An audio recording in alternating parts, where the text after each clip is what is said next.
Hola a todos y bienvenidos a mi canal La Biblia para Todos. En el video de hoy quiero hablar de un texto que me llama la atención porque me parece que la aplicación que a veces se hace de él es incorrecta. Estamos hablando de Hechos capítulo 17, versículo 11. Vamos a verlo en contexto.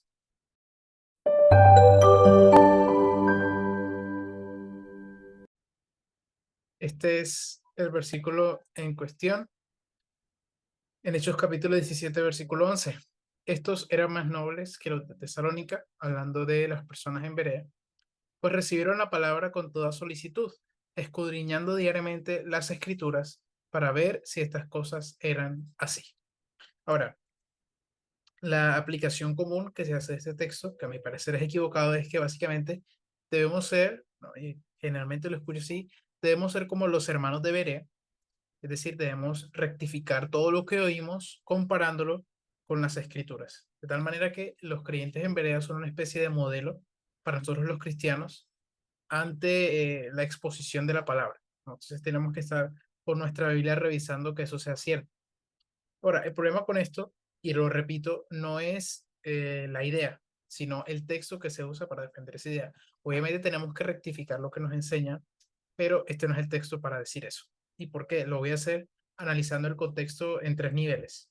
El contexto del libro, del capítulo 13 al 28 y del capítulo 17, que es donde está este versículo.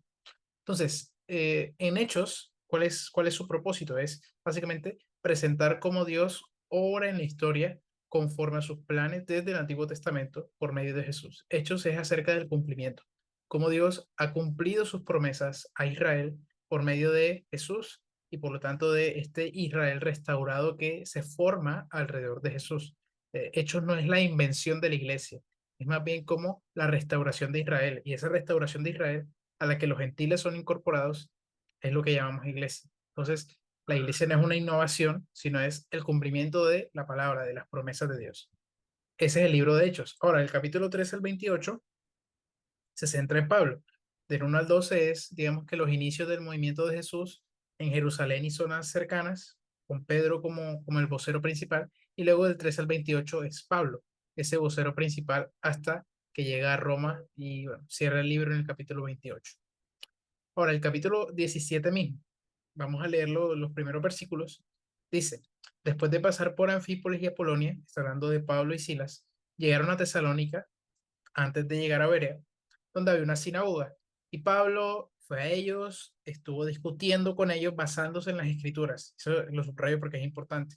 Explicando y presentando evidencia de que era necesario, esa es una palabrita en griego, dei, que habla como de una obligación. Y Lucas la suele usar para eh, expresar que eso que está diciendo es un plan divino.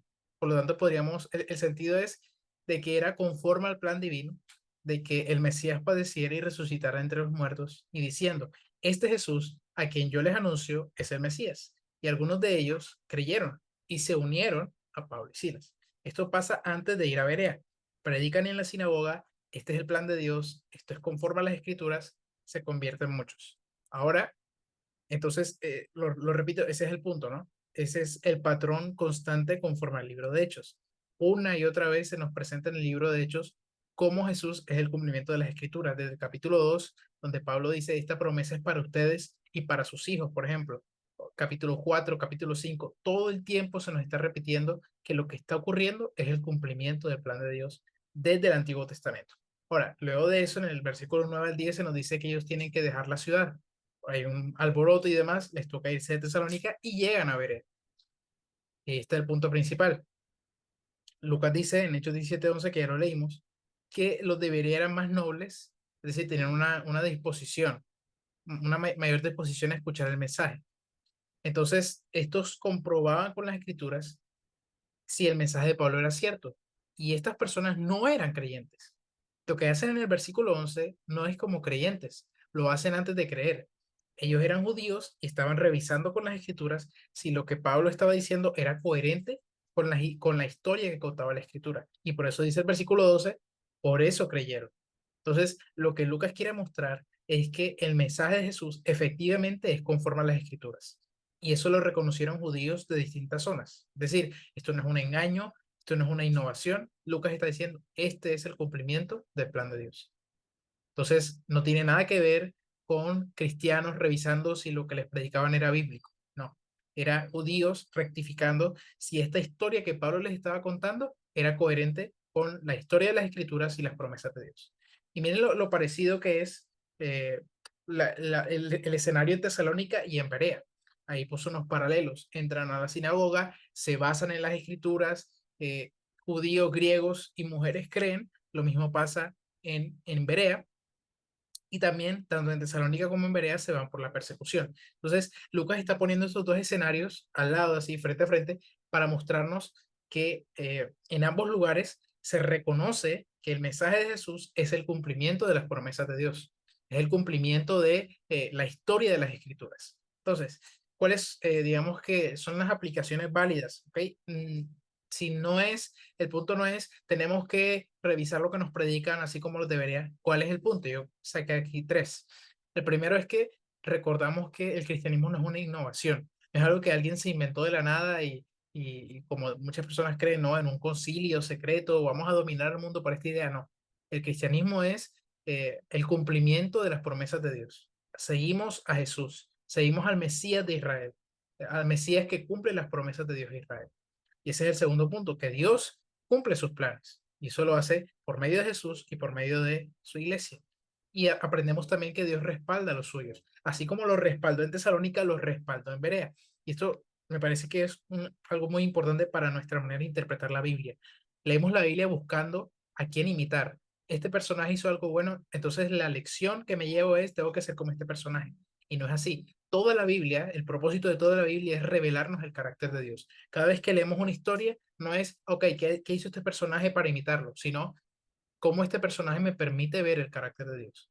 De manera que cuando leemos Hechos 17:11 y vemos que los bereanos revisan con las escrituras el mensaje de Pablo, el punto no es de Lucas diciéndole a la iglesia, oigan, revisen lo que les predica, sino, recuerden, estos deberían lo comprobaron. Esta es la historia de Dios. No somos una innovación, no somos un movimiento que se creó de la nada, somos el cumplimiento de las promesas de Dios porque estamos unidos al Mesías en quien se cumplen esas promesas. En conclusión, cuando leemos un texto, asegurémonos de interpretarlo conforme a la intención del autor. Si la intención de Lucas no era decirle a su audiencia que verificara con la Biblia las predicaciones, la Biblia como Antiguo y Nuevo Testamento no estaba en época de Lucas, entonces esa no es la aplicación, sino recordarles que hacían algo, parte de algo más grande, como los bereanos testifican. La acción de los bereanos no es para que los imitemos a ellos, sino para que entendamos que efectivamente esto es la historia de Dios. El movimiento de Jesús es el cumplimiento de las promesas de Dios. Más que el pueblo del libro, somos el pueblo de Dios, conforme a su plan eterno que se ha realizado por medio de Jesús y continúa por medio de su Espíritu que continúa empoderando a sus hijos. Entonces, no, Hechos 17:11 no es un modelo a imitar, sino un testimonio de la fidelidad y del carácter de Dios. Espero que les haya gustado este video, los leo en los comentarios qué les pareció, si tienen alguna idea, comentarme y bueno, que Dios les bendiga. Un abrazo.